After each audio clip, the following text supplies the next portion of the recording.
Olá, boa tarde. Meu nome é Arthur. Vou estar apresentando para vocês o nosso trabalho de biomateriais e biomecânica. Esse trabalho ele foi feito por duas pessoas, eu, o Arthur e a Luísa Poube de Carvalho. Bom, para começarmos nosso trabalho, vamos dar uma breve introdução sobre o que são os biomateriais. Os biomateriais, eles são materiais capazes de interagir com sistemas biológicos sem causar qualquer tipo de dano ou interferência nesse sistema biológico, com finalidade de reparar ou substituir alguma função desse organismo biológico, como por exemplo, próteses existentes, implantes, e estes biomateriais eles podem ser naturais ou de origem sintética, que são fabricados, né? Bom, dando sequência, a gente vai entrar um pouco agora nos tipos de biomateriais existentes hoje. A gente tem os metálicos, que são a partir de ligas, né, metálicas, como por exemplo o titânio ou o aço inox. A gente tem os poliméricos, que são polímeros como o PMMA, o silicone ou qualquer outro tipo de polímero que seja capaz, né, de interagir com o sistema biológico. E os cerâmicos, eles são, como o próprio nome diz, eles são cerâmicas, né, como o caso da alumina ou da zircônia, que são muito utilizadas principalmente em implantes e próteses, e os compósitos. Os compósitos, eles são compostos, né? Eles são materiais que são junções de dois tipos de materiais, como é o caso da fibra de carbono, que é muito utilizada para fazer as próteses de uma pessoa que tem alguma amputação de alguma parte do corpo ou coisa e tal. Ela é uma fibra, a fibra de carbono, junto com a resina epóxi, para que esse material ele possa ser um material leve e muito resistente, com a junção desses dois tipos de materiais. Bom, quais são as aplicações? Algumas das aplicações são essas que eu já tinha comentado um pouco antes com vocês, que são a fabricação de, por exemplo, próteses, implantes ou até mesmo a substituição de tecidos, no caso de uma pessoa com algum tipo de queimadura, alguma coisa desse tipo. Então, os biomateriais eles têm que ser capazes, né, de conseguir interagir com essas funções que são esperadas que eles consigam realizar no organismo sem causar nenhum dano colateral. Bom, dando um pouquinho mais de sequência, as cerâmicas. As cerâmicas, elas são compostos inorgânicos de metais e não metais. O que isso quer dizer? Elas podem ser formadas de ligas metálicas ou não metálicas, ou como, por exemplo, de algum outro tipo de material. Elas fazem ligações iônicas e ou covalentes. Elas podem fazer os dois tipos de ligação. São conhecidas por ter uma baixa condutividade elétrica e térmica e ser quimicamente estáveis. Aqui, falando um pouco mais das cerâmicas, um pouco das vantagens que a gente tem do uso desse material, que é uma menor densidade que os metais, uma alta estabilidade dimensional, uma resistência ao desgaste, compressão em ambientes ácidos, porém, a gente também tem algumas limitações, como, por exemplo, a alta dureza e fragilidade desse material. Ele, apesar de ele ser muito duro, ele é muito frágil a impactos. Qualquer tipo de impacto pode vir a gerar algum dano ou rachadura, né, na cerâmica. Então, esse é um ponto das limitações das cerâmicas, né? Pouca ou nenhuma deformação plástica, elas não têm capacidade de deformação elástica, por exemplo, elas trincam. Sensibilidade a trincas e defeitos internos, como eu já tinha comentado antes, e contraindicadas para regiões de alta carga mecânica. A classificação.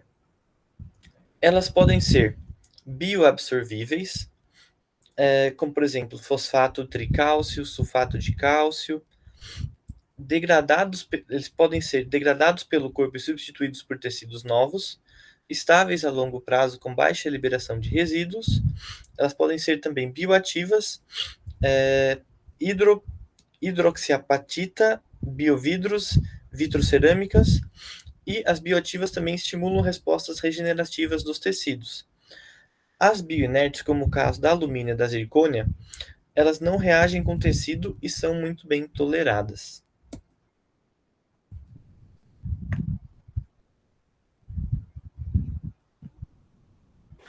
Eu sou a Luísa, vou falar agora sobre alguns exemplos de cerâmicas. Bom, a alumina, ela é uma cerâmica que tem propriedade alta dureza e resistência à compressão e à abrasão. Ela é quimicamente inerte, estável no corpo e ela tem uma superfície altamente polida. Por conta, né, dessas características que ela apresenta, ela é bastante usada em material de próteses e ela também é usada em outras aplicações, como implantes dentários, parafusos ósseos e também braquetes ortodônticos, como a safira. Também tem a zircônia, que é um outro tipo de cerâmica. Ela possui três fases, que é a monoclínica, a tetragonal e a cúbica. E essas fases elas variam conforme a temperatura da zircônia. E ela também possui uma alta tenacidade e resistência a desgaste. E ela tem o melhor desempenho que a alumina em impacto. Ela possui uma aplicação também bem ampla, assim como a alumina, mas para que ela seja, né, realmente usada, existem alguns componentes que precisam ser misturados a ela para que ela tenha a possibilidade de ser aplicada como prótese, né?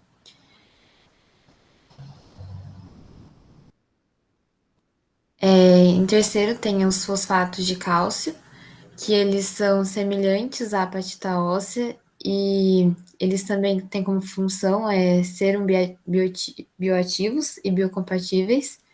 Um exemplo tem a hidroxiapatita, que ela possui uma ligação forte com o osso, né? Ela também se degrada lentamente. E também um segundo exemplo é os fosfatos tricálcios, que eles têm uma reabsorção um pouco mais rápida que a hidroxiapatita, e ele tem uma alta osteocondução. Em alguns tratamentos, eles podem ser usados, né, combinados juntos, dependendo da condição clínica, né, do paciente que vai receber esses dois componentes.